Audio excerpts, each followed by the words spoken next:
Today I want to talk about this. This is Blue Sky Stream. It probably looks a little bit familiar to you if I had it in focus there. It looks the same as a Japanese set called Blue Sky Stream, but it's a different box. And why is that? That's because this is the Korean release of Blue Sky Stream. And I want to talk about the quality and my opinions of these Korean cards. If you watched my last video, you would have seen that I went to the markets and picked up that box of Blue Sky Stream. Korean cards, they've not been popular in the West really until very recently. And I think we probably all know why that is. It's because of a set that no one can seem to get out of their head or really let go of, being EV Heroes. Everyone wants to find that experience of opening another Rainbow Trevenant VMAX. And because of that, EV Heroes and by association, Evolving Skies has risen astronomically in price. And for those people that were out there looking to get that hit, that Trevenant VMAX hit, they started looking elsewhere, looking for a cheaper option. And what's that cheaper option? Korean cards. These are much cheaper per booster box than Japanese or English. For comparison, for Blue Sky Stream, because unfortunately I don't have an EV Heroes booster box, this was 75 Australian dollars. A Blue Sky Stream booster box in Australian is probably sitting around $500 to $700. That's not to talk about EV Heroes, which is sitting around $600 to $1,000 depending on where you're going to get it from. So of course, if you're looking to open some cards, you're probably thinking, I'll go get the Korean set because that's way cheaper. And that's what all the people hunting for that Moonbryon have done, because, you know, it's not Trevenant, it's the Moonbryon, of course. Now, like I said, in my last video, I picked up this one from a really great seller, and I just wanted to kind of give it a go because I've not picked one up before and I thought it would be interesting to open up. The reason that seller has started stocking Korean stuff is because normally he stocks Japanese booster boxes predominantly. But because of the skyrocketing price of general Japanese stuff, you know, even up to Scarlet and Violet, everything's gone nuts on the Japanese product front. He's decided he'd start stocking some Korean booster boxes to make up for the lack of Japanese that he's able to hold. That being because they're much cheaper for him to get and sell, obviously, and cheaper for other people to be able to buy. Korean booster box of Blue Sky Stream, as I said, was 75 Australian dollars. But because of EV Heroes' impact of making prices increase like crazy, even the EV Heroes Korean one was $95 because, you know, you gotta make it that little bit more expensive, of course. As I said, all about that pesky Moonbryon. Everyone's looking for that pesky Moonbryon. But if you buy a Korean box and you pull that Moonbryon, what's gonna happen then? Well, you're gonna pull a cool card, yes.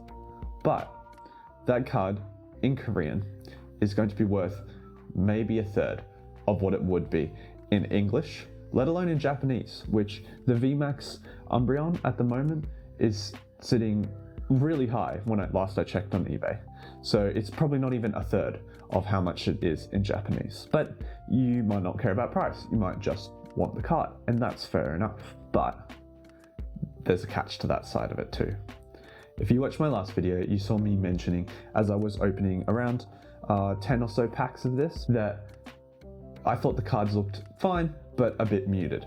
And that was true at the time, but I kept going. I kept opening packs afterwards to see, you know, I wanted to finish opening the box.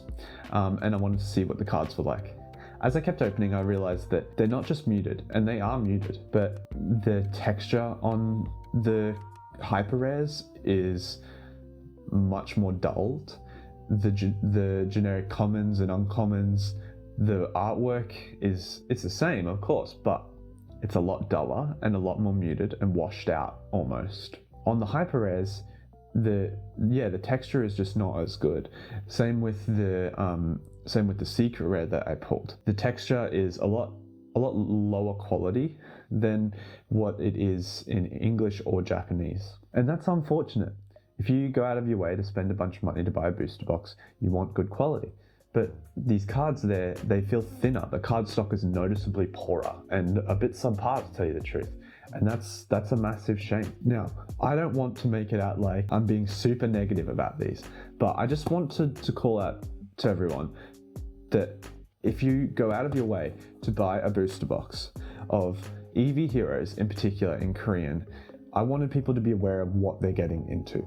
You're not going to be getting quality cards as good as even English, really. And that's unfortunate because it's a way cheaper way to get the cards. And yeah, you get to have that cool art, but it's not going to pop as much. It's not going to be textured and move as well as other cards are. I just wanted to call that out and let people become aware of it so that they can spend their money how they think is fit. Because if you want to have fun just opening boxes because you just want to open packs and literally all you care about is just opening the pack, then yeah, 100% go for it. Buy the Korean cards. If you don't mind that the quality is a little bit below the Japanese and English, then yeah, again, go for it. Give them a go. And if you're really itching to buy some EV Heroes again, yeah, why not give it a go? They're overall fine.